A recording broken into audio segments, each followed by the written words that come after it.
Hello, my name's Ronald Holmes. Um, Here to talk to you a little bit about what I've done in my life, perhaps what you could do in your life, how you can prepare yourself for a career in criminal justice and in various positions within the system itself. I first became interested in criminal justice, I guess, probably in high school. I spent some time with the police officers with the Louisville Police Department, basically because we lived next door to a bootlegger. And the bootlegger would sell all of her goods on Sundays, and police oftentimes came over to our house and wanted to know where the bootlegger was, and probably early in the morning on Sundays, she was at church, which is kind of weird. And then I became interested in probation parole. I became a parole officer out of college. Was in probation and parole for about 5 years. I enjoyed it. It was a good job. Fulfilling sometimes, not so much other times, I guess. But I guess that's probably appropriate when you deal with human beings. I then became interested in serial murder. And for the last 20 years, probably that's what I'm most interested in. I've had the opportunity to talk to probably over, I guess, 25 different serial killers. The most famous, I guess, is the one that everyone has heard of, and that'd be Ted Bundy. Bundy was kind of an interesting guy. I became knowledgeable about him when a student in my class came up and said, this was a correctional rehabilitation class, how to change people into law-abiding citizens, I guess. And have you ever heard of this guy here? It was Ted Bundy. And I hadn't, because I hadn't developed that interest yet. So I wrote him a letter, told him who I was, what I wanted, and got a letter back fairly quickly, I guess probably within a couple weeks. I was surprised. And Bundy said he would very much like to meet me because there's too many people purporting to quote him, and he'd rather talk to a person first before he gave them any words. So I went down to the prison in Florida, walked into the visiting area, sat down and waited for him to come. So I waited about 10 minutes, and finally he was escorted to the visiting area off of death row. This was in the mid to late 1980s, because I think he was executed in the late 1980s. We talked for the morning, went out to lunch, and of course he didn't. He had to stay there. And when I got back, we continued our conversation. And when I left the prison at 4:30, visiting hours were up, I was firmly convinced that this guy was innocent, because he did such a job on me. He just convinced me that he never hurt anybody. Everybody was picking on him. He had very few friends he could count on, and told me that he was going to get married.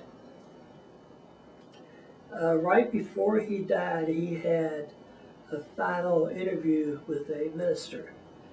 And to that minister, he kind of fessed up to what he had done. I liked Bundy. He was a good guy. He just had this one thing about him, that he liked to kill people, especially young women. I visited him for about a year, every couple months for about a year. And finally he told me his wife needed a computer, and would I buy her one? And at that time I had 3 sons in college, one in law school and 2 of them in undergraduate college. And to be very honest, I couldn't afford to buy someone else a computer, because he wanted the printer, all the good stuff that goes with it. So since I wouldn't buy him the computer for his wife, he decided that he and I could no longer be be friends. So he refused to see me anymore.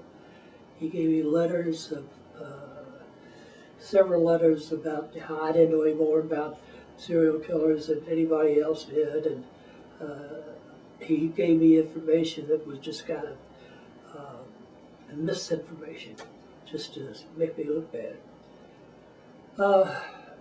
I told him I understood where he was coming from, and I wouldn't bother him anymore. And I didn't, and he died. He was executed about a year later. How did I feel about that? Well, I think his actions demanded that. He told me that the 34 is the baseline number that people think that he killed. His victims shared age range usually in the late teens, early 20s. They were all had long hair parted in the middle, as the person who is operating this camera has long hair parted in the middle. She would make a very perfect victim for Bundy. I found out some things about her. If I was Ted Bundy, she'd be dead by now, because she told me where she lived, who she lived with, and all the while I'm taking notes. Okay, so if I want to kill her, I know exactly where she lives, I know exactly who she lives with, and that's part of the whole deal. And when you're trying to develop a relationship with someone, this is what these people strive for. Get your confidence and then become a predator. I have another guy who I like better than Bundy. His name is Seth Krolis. And Seth is in prison in Oregon for the murder of two 12-year-old little girls.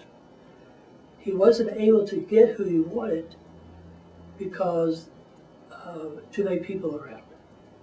So he got the two little girls to walk out of the football complex over to his car, and he drove them to his relative's house. One he killed right away, and the other he killed the next day. His special victim type, Seth, was blonde-haired, blue-eyed, unmistakably young, very definitely female type. And that's who he killed. And I asked him, I said, Seth, how many people are we talking about? It's about a third or fourth visit. And he said, 10 score plus 2. And I know a score is 20. So 10 score would be 200. 201 were blonde-haired, blue-eyed, unmistakably young, very definitely female. The one that was not was his brother when he was 6 years old. His brother had his tonsils and adenoids taken out. And Seth's father and Seth went down to the 10-cent store and bought Tommy, his brother, a little gun and holster set. And in some fashion and in some form,